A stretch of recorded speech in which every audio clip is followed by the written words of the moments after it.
낼 때는 안 돼요, 여러분들. 자기를 죽여야. 피카소가 왜 그래 명장이질 않습니까? 20대에 벌써 자기를 죽였어요. 제가 피카소 전기를 읽어봤어요. 18, 17대 벌써 자기를 죽이는 훈련을 했어요. 그러니까 명작이 나오는 거예요. 명화가 나오는 거예요. 음악도 마찬가지예요. 자기를 죽여야 돼요. 영적인 사업은 하물며 얼마나 더 그렇겠습니까? 생생하게 내경은 몇 개 가지고 그거 가지고 평생을 울고 먹으려고, 교회에 와서 이런니 저런니 그런 말로 평생을 울고 먹으려고 그렇게 해서는 안 된다 이 말이에요. 날마다 죽노라, 날마다 죽노라. 또 하나님 앞에 죽고 또 하나님 앞에 죽고. 같이 합시다. 죽는 게 자기 구현이고, 죽는 게 답이고, 죽는 게 부활이다. 저는 여러분들이 부활의 권능을 갖기를 원해요. 빛나기를 원해요. 빛이 나려면 어떻게 해야 됩니까? 사도 바울과 같이 죽어야 돼요. 아무 죽음이 없이 딱 수면만 보이는, 그 밑에는 텅 비어 있고 딱 채우는 그런 인생이 있을 수 있을까요? 아닙니다. 날마다 죽노라, 날마다 죽노라 해야 바로 우리가 사도 바울이 옥에서 애치듯이 일어나 비추어라, 바로 빛의 자녀로서 그렇게 살게 되는 것입니다.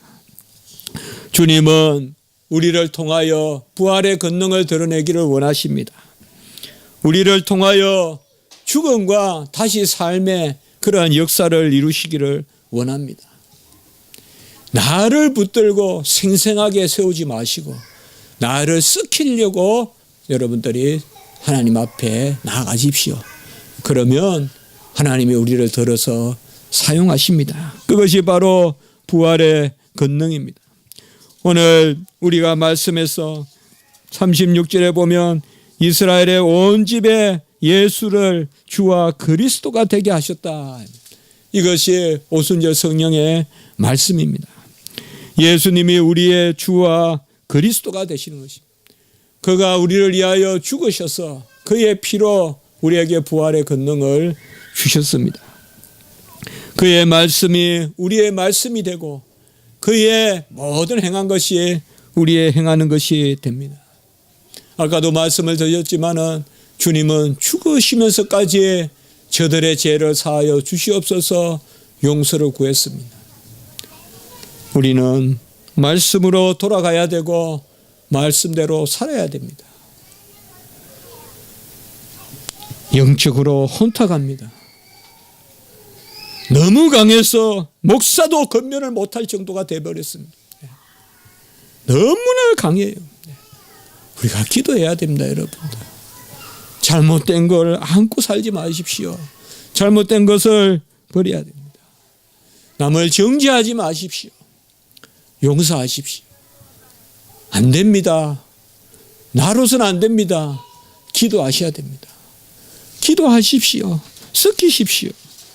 우리는 분명히 하나님이 나를 섞였을 때 다시금 큰 능력을 보이는 그 부활의 장중에, 권능의 장중에 우리를 붙들어 세우신 것입니다. 여호와가 준대 이제는 예수가 주가 되시고 우리가 그 살과 그 피를 먹고 마시기 때문에 그 주님의 권능이 내 속에서 역사하는 것입니다. 주님의 권능은 참고 주님의 권능은 용서하는 것입니다. 그거밖에 없습니다. 그것이 우리가 일생 동안 행할 일일 것입니다. 오늘 저는 시편 25편 14절을 우리가 송영할 때 읽었습니다. 여호와의 친밀하심이 그를 경외하는 자들에게 있음이요. 같이 합시다. 여호와의 친밀하심. 여호와의 친밀하심이 있습니다.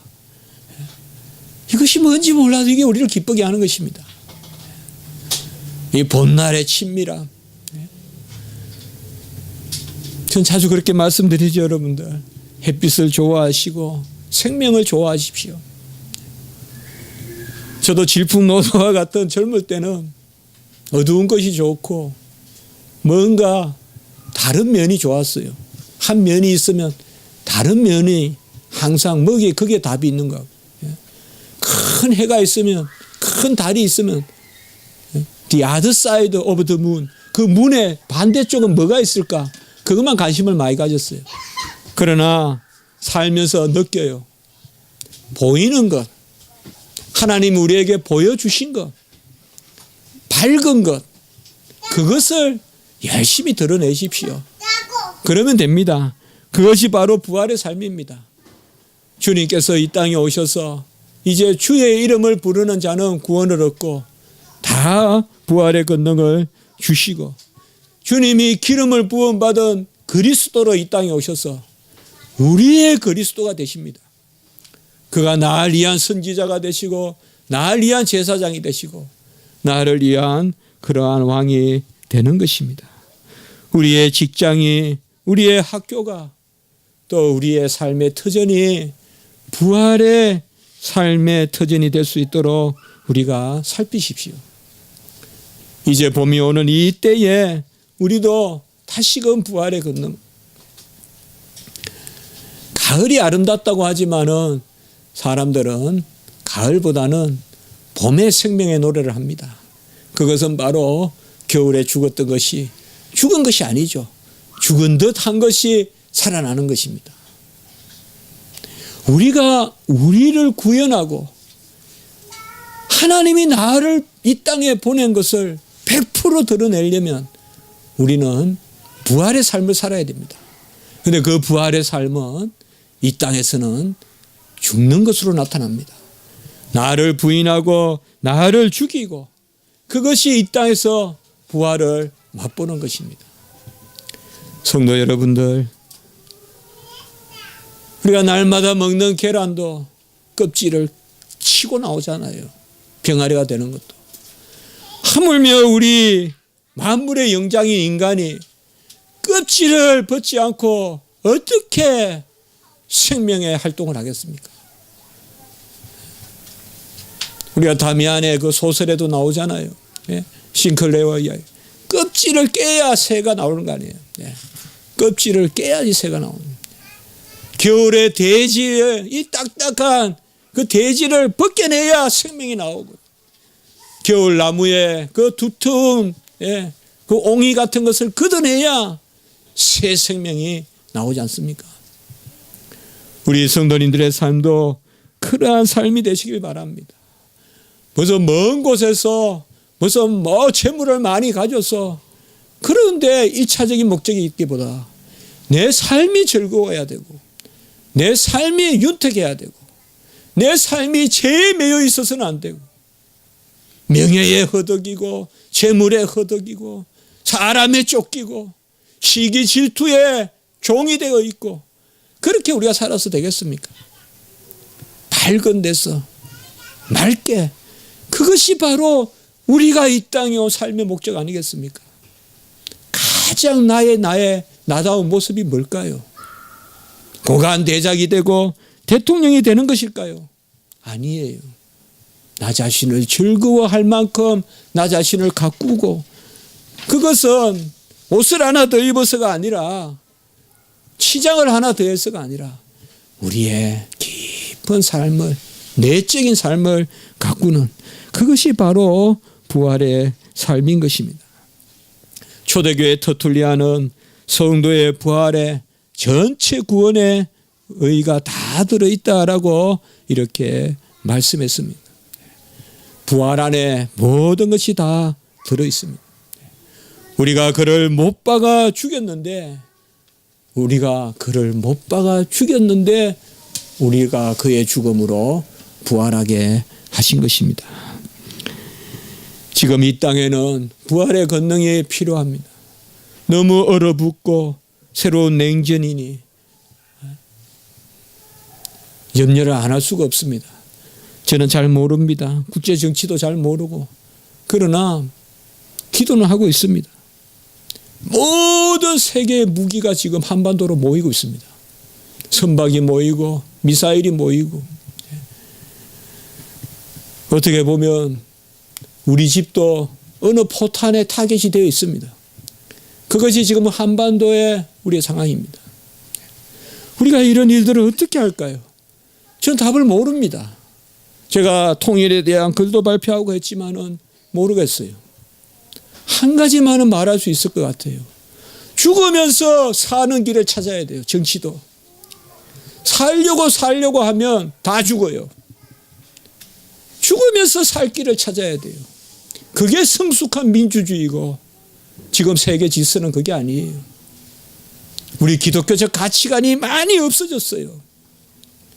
불과 20년 30년 전만 해도 기독교적 가치관이 있어서 선진국은 다른 나라를 도와주면서 함께 살려고 했던 국제 정치가 있었어요.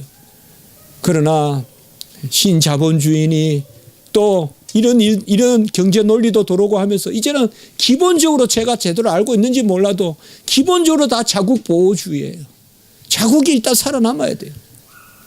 어떻게 보면 인간의 욕심이 그만큼 커져서 그래요. 욕심이 너무 커졌어요. 그러니까 한 나라 것도 다 충당을 못해요. 이제는 미국이나 이런 것은 이런 나라는 옛날에는 욕심이 작으니까 남은 걸 남에게 줬어요. 그러나 그 국민의 욕심이요. 인구가 많아져서 그런 게 아니에요.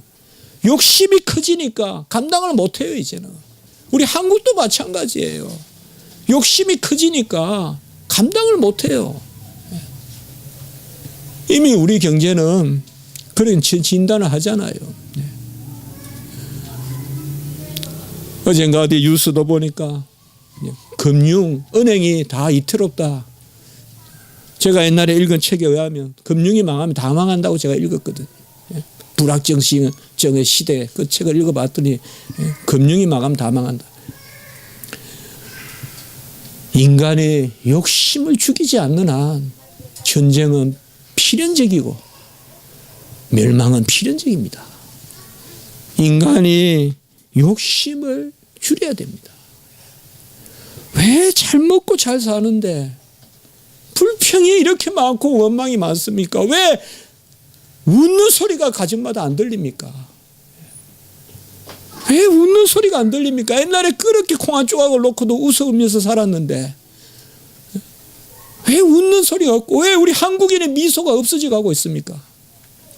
그 온유한 우리 코리안의 고유한 미소가 왜 사라지고 있습니까? 왜 그렇게 서리빨같이 우리가 살아야 됩니까? 차를 타보면 스치기만 해도 그냥 죽일 듯이 그냥 노려보고 왜 이런 사회가 되어가고 있습니까? 우리 기독교인들부터 부활의 삶을 살아야 됩니다. 죽었다 살아난 사람답게 여유를 가지고 화평을 누리고 그렇게 살아야 돼요. 아직 죽어있는 사람같이 성격이 마르고 말이죠. 탁탁 튀고 언제든지 싸우려고만 들고 그렇게 살아서 안 된다 이 말이에요. 용서하고 허물을 덮고 그것이 바로 우리가 제대로 사는 것이에요. 우리나라를 위하여 많이 기도하십시오. 우리 교회는 작지만은 기도를 많이 해야 됩니다. 지금. 또 역으로 말하면 지금 우리나라 형편 이 주변 국가만 잘 우리가 기도해서 원만하게 되면 세계 질서가 평화롭게 됩니다. 이제 세계 강국이 다 우리 쪽에 지금 이렇게 모여 있기 때문에 어떻게 보면 기회일 수도 있습니다. 앞으로 정말 통일이라는 것이 중요하고 우리가 죽으면서 사는 길을 찾아야 됩니다. 정치는 그렇게 못합니다. 제가 아까 말씀을 했지만 경제학은 어디에도 죽어서 살아나는 경제는 말하지 않습니다. 우리 기독교인들이 해야 됩니다. 주의 백성들이 이 일을 해야 됩니다. 부활의 권능으로 나는 날마다 죽노라. 이삭이 죽었을 때 가는 곳마다 우물이 나왔습니다. 꼭 명심하십시오. 꼭 명심하십시오. 저는 제 자신에게나 우리 성도님들에게나 꼭 이거 하나 제가 확신하면서 전할 수 있습니다. 죽으면 땅에서 우물이 나옵니다. 같이 합시다. 죽으면 우물이 나온다. 눈에 보이는 것은 없는 것 같아도 깊은 지하수가 터져 나옵니다. 나를 죽여야 깊은 지하수가 터져 나와요. 이삭의 삶이 그런 삶이에요. 제단에서 누워서 자기를 드렸기 때문에 가는 곳마다 땅만 파면 물이 나왔어요. 이스라엘 가보세요. 땅 파서 물 나올 곳이 있는지. 그러나 파는 때마다 물이 나왔어요. 여러분, 절대 남을 이기려 하지 마시고 남을 괴롭히려 하지 마시고 지십시오. 우십시오. 그것이 우물이 나오는 길입니다. 그것이 우리가 제대로 사는 길입니다. 우리 가정에서도 부자지간에도 모녀지간에도 부부지간에도 지십시오. 서로 지시고 서로 온유하고 서로 부활의 은혜 가운데 사시고 직장에서도 막 카리스마니 이런 이야기하면서 부하 직원들 너무 힘들게 하지 마세요. 사랑으로 하십시오. 지더라도 사랑으로 하십시오. 그게 남는 길입니다. 그리고 옳은 일이거든 덜 이익이 되더라도 도와주십시오. 그게 더 큰 일을 맡는 길입니다. 더 큰 사업 하려거든 작은 사업에서 손해 보십시오. 그래야 더 큰 사업 할 수 있습니다. 전 잘 모릅니다만 성경은 우리에게 그걸 가르칩니다. 작은 것에 탐욕을 가진 사람은 절대 크게 나갈 수 없는 것입니다. 부활의 권능으로 저는 우리 성도님들이 봄과 같이 살았으면 좋겠어요. 다 그렇게 살 줄 믿어요. 파릇파릇 물이 오르고 말이죠. 그 연두새 싹이 나고 그런 봄과 같은 그런 우리 봄 부활의 그런 은혜가 있길 바라고 우리 성도님들은 어두운 데 가지 마세요. 약속을 하더라도 가장 밝은 데서 약속하고 사람을 만난다도 밝은 데서 만나고 대화를 하더라도 밝은 데서 만나고 또 같은 장소라도 이왕이면 햇빛 있는 쪽에 자리를 잡고 항상 밝게 빛 가운데 사십시오. 기도드리겠습니다. 걸어가고 자비로우신 하나님 아버지 부활의 주여 부활의 그리스도여 오순절 성령의 놀라운 강림으로 우리가 부활의 자녀로 살게 하시니 감사합니다. 날마다 나를 죽이고 빛에 거하는 빛의 자녀로 나아갈 수 있게 하시고 날마다 나를 죽여 샘이 쏟는 우리의 삶의 형통도 허락하여 주시옵소서. 우리 한국을 불쌍히 여기시고 북한을 정말 불쌍히 여겨주시고 중국과 러시아와 일본과 미국과 다 불쌍히 여겨주시옵소서. 선진국이 교만하지 말게 하시고 그들부터 핵무기도 버리게 하시고 북한도 핵무기 버리게 하시고 남한이 핵무기 만든다는 이런 망상 갖지 말게 하시고 아버지여 만들고서 끝없이 무기 경쟁하려고 들지 말고 핵무기 없을 생각부터 하는 그 아버지의 나라가 될 수 있도록 인도하여 주시옵소서. 우리 자녀들이 안전하게 살 수 있도록 도와주시옵소서. 구주 예수 그리스도 이름으로 감사하며 기도드리옵나이다. 아멘.